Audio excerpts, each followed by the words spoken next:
Go to the head. Okay. That moment of TMI was brought to you by the fine folks. By Red Stripe, actually. It's podcast. Again, jump in for a moment. We're streaming live on rifreeradio.org. We are the Coalition. Starting next Saturday night, we'll be on AM 630, WPRO at 6 o'clock in the evening. We are at the Fatt Squirrel in the Knowledge District in downtown Providence. Plenty of hours to go. Great live music, great food, even better beers. What is it? The Bucket 04 Red Stripes for $12.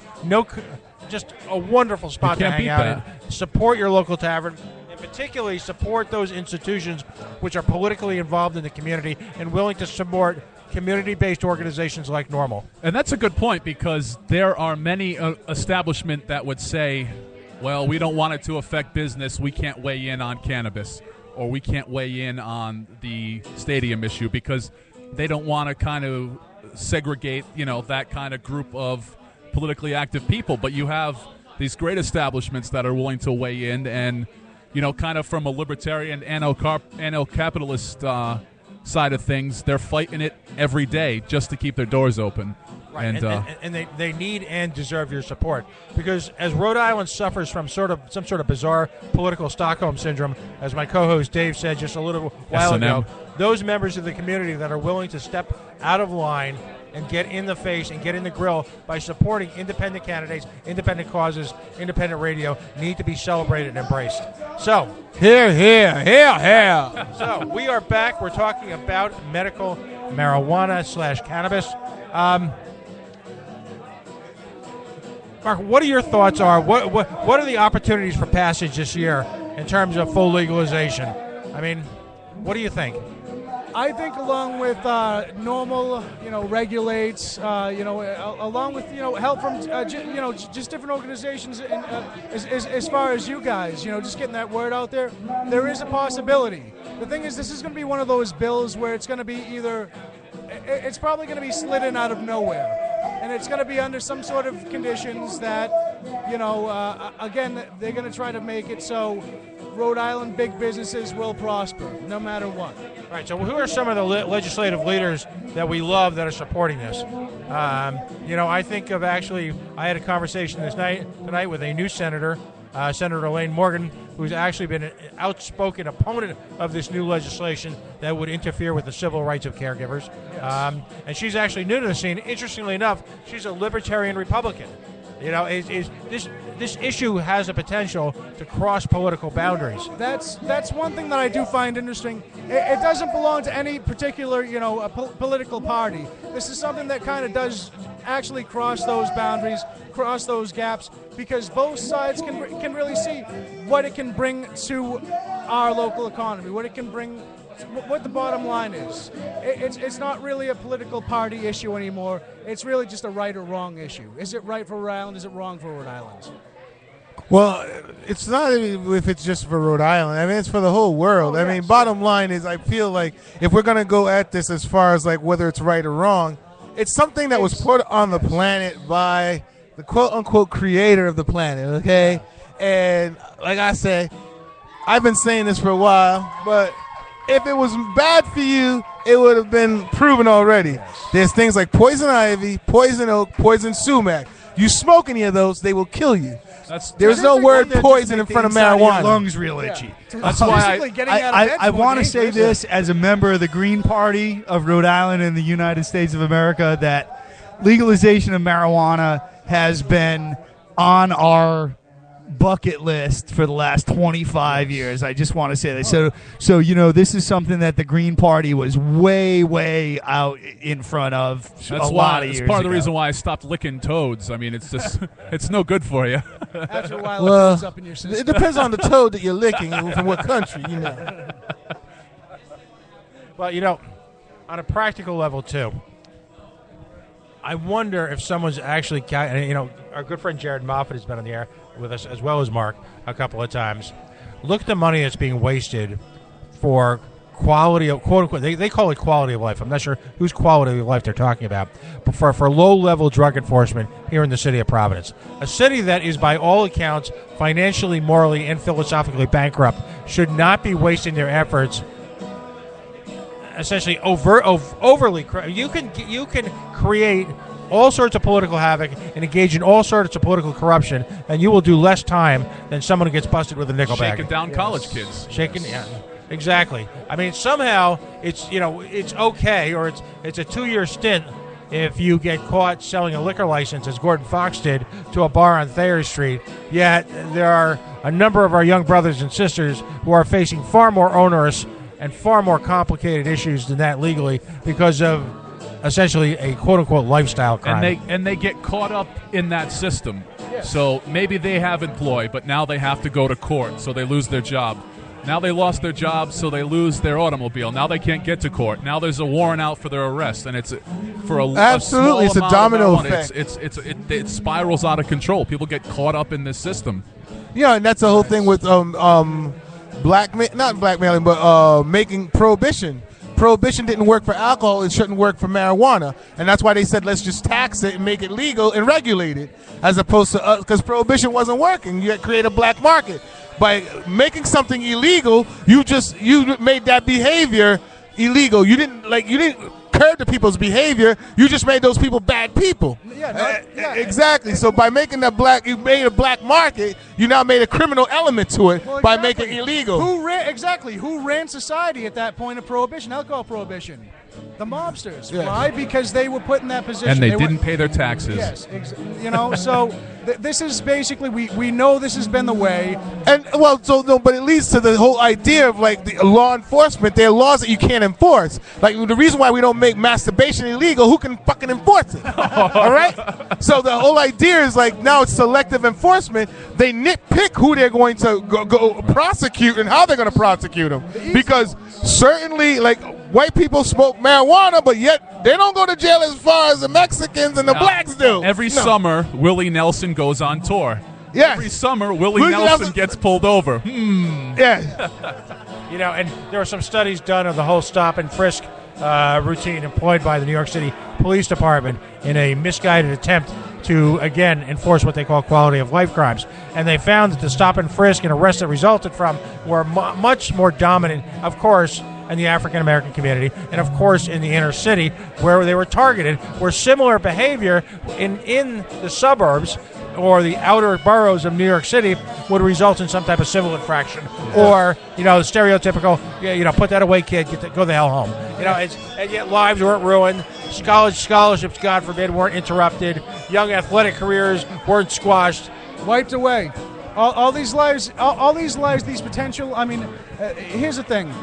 For such a minuscule offense, and even if you were to think of it as negatively as... I don't think of it as an offense to have a plant that was put on the planet naturally. So I think the law is absolutely the issue here. It's not the people, it's not the marijuana, it's the laws. It's too, like Hamilton said it, too much legislation is a vice. Like you got too many laws, the whole idea of like Animal Farm, you know what I mean? Like they changed. We're supposed to be a free country, but yet we are the most incarcerated people in the world now.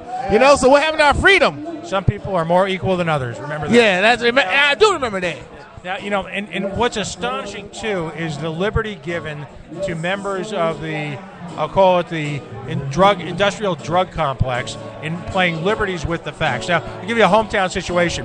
About 2 months ago, an individual who shall go unnamed.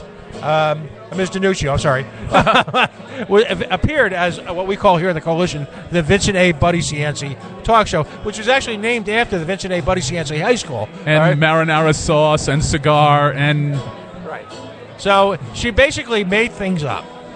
Talking about the exponential increase of drinking in certain cities, the exponential increase in the use of marijuana in Colorado where it had been legalized. No basis in fact whatsoever. She was fact-checked by Political Fact and found guilty. Now, I would find that mortifying. I would find that embarrassing. Yet, a few months later, here she is this week, and I was proud to say that I'm the one who called her out on it last time. There she was again. Or as Ronald would say, there they go again. All right? She's once again appearing live on the Vincent A. Buddy Cianci. There they go again, Nancy. Talk show. That was a terrible Ronald Reagan. I'm sorry. She starts making stuff up again. So, conveniently, I call her again. and point out the fact that she was making up facts. And she's, oh, that was just a minor misstatement. And I said, man, you're on the media. There are no minor misstatements. Right. Thousands of people are listening to you, and unfortunately, we call it the big lie. If you say it often enough, it must be true, except she was full of it. So folks like that are on the defensive. Now, this individual in question runs a program which is espouses to discusses the drug issue. So folks like that don't want solutions. They want to maintain their funding. They want to maintain their employment. They want to maintain their agency. So why solve the problem? And all of a sudden it's legal. Their money train is dependent on it Exactly. being illegal. Their Their structure. jobs, their cash flow. We see that in all privatized these people prisons. that work for like prevention coalitions and Yes. And by the like, way, that's who it moms was. against this and dads against that. Or your Like, boy over at their- Recovery their Radio. money train dries up if prohibition stops. Exactly. And you have to take that into account. I'm sorry, folks, you have to. Right, and it's a reflection both, you look at our foreign policy, there's a lesson to be learned in our domestic policy. There always has to be a bogeyman. There always has to be that creature out there that you can point to for the failure of your society. In this case, it's not the failure of parenting. It's not the emotional maturity of this generation of parents. It's not the failure of the government. It's the failure of a presence of cannabis. Somehow, that is the great evil that's caused them to be failures as parents. Again, the sense of plausible deniability is astonishing. Well, and the idea that my kid's lazy because he smokes weed. No, your kid's lazy because you made him lazy. Exactly. The kid's lazy because he's lazy, all right? Right. That's just the point. Because you instilled the wrong values in him/her. I'm sorry. I wish I could get more testimonies about this. But I myself, as a student, when I was younger in high school, I was lucky if I was actually attending class. I was one of those children who, if I could just pass in the work, they were like, that's okay, just take off because you're not going to be here. I was actually one of those children that the teachers, if I was under the influence of cannabis, they were like, thank God he's going to be able to pay attention to it and he's not going to be looking out that window. All right? It doesn't make you lazy. If you're going to be lazy, you're lazy anyhow. All right? It has nothing to do with that. I Just do like- some of my best radio under the influence of cannabis. Exactly. You know what I mean? We have all these Right artists. now? So I just want to bring attention that Ann Armstrong, our compassionate care cannabis proponent, gubernatorial candidate, is taking the mic here. I don't know if anybody can hear her, but we'll be talking to her in just a few minutes here on the podcast. So stay tuned for that. Is she going to run again in 2018? Have we gotten word yet? I hope to God she does more than a one-issue campaign. I mean, she's actually pretty bright, and she's got a couple of good ideas on things She has other than cannabis. Yes. And I think that if she broadened her range a little bit, she could be a viable candidate, or at least, Diversify if not viable, at least move the conversation a bit here in the state. But the points she does make, some of them do at least raise thought. You know what I mean? Right. So, By the way, let me jump in again. You are listening to rifreeradio.org. Do not click on your mouse. Do not move the dial. Do not move that volume bar. Don't leave down. the house. Do not update your Adobe Air. We are broadcasting live from the Fatt Squirrel in the Knowledge District in downtown La Prade. Great music, great conversation, great beers, great food awaits you here at the Fatt Squirrel. During the earlier part of the day, it's a wonderful Jamaican restaurant that morphs into a rock and roll / reggae bar at night.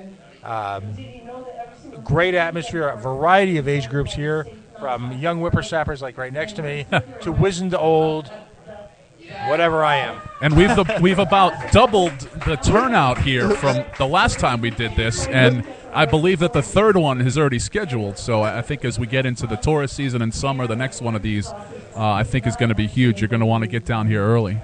I got to ask, who are the young whippersnappers that you're talking about? Because, I mean, no, I got a couple of years on Tony, don't I? Tony, how old are you now? I just turned 34. Oh, my God, I got a half a decade on you. Well, we're sitting next to, of course, Tony Jones, the godfather of Tony Jones Our out in the Lieutenant media. Governor, All right? Tony Jones. The man who should have been our lieutenant governor. The man who invented